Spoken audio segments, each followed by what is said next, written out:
but it is officially an act of terror. And because of that, the experts say it is a game changer. 14 people died in that attack in San Bernardino, but could it be just the beginning? News Channel 15's Holly Campbell went straight to an IPFW professor who studies terrorist groups like ISIS to find out what this means in the fight against terror. Holly? Brett, Professor Lawrence Kusnar says we are at a greater danger of a terror attack led by a self-radicalized person rather than an ISIS-led attack. But what does that mean and what is the difference? I asked those exact questions of Professor Kusnar, and here's what he had to say.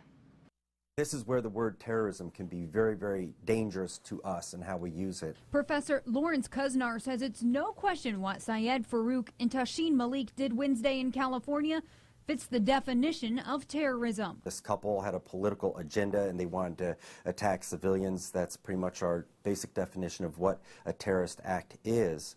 But that's different than if ISIS planned and executed this themselves. That's because Kusnar says Farouk and Malik were self-radicalized. Kusnar says there are 4 steps to become self-radicalized. Step 1, finding a cause. Step 2, pursuing it, often sparked by a traumatic event. Then they go into a phase of patient planning and preparation.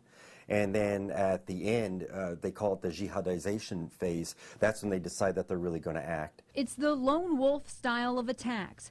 Kusnar says an attack like the one in Paris last month would be more difficult to pull off in the U.S. If ISIS wants to mount attack and really support it and bring it into our borders, they have a lot of barriers that they've got to cross, a lot of places at which they can be detected. Kusnar says how the self-radicalized attacks and ISIS-led attacks are handled is very different. How you would address either one to prevent it, to combat it, is going to involve completely different personnel doing very different things. This isn't the first terrorist attack on American soil, and Kusnar says it probably won't be the last. If it really is a war that we're fighting, then it involves us all, and DHS has got a great website that will, frankly, help empower you to feel like you can do something against this.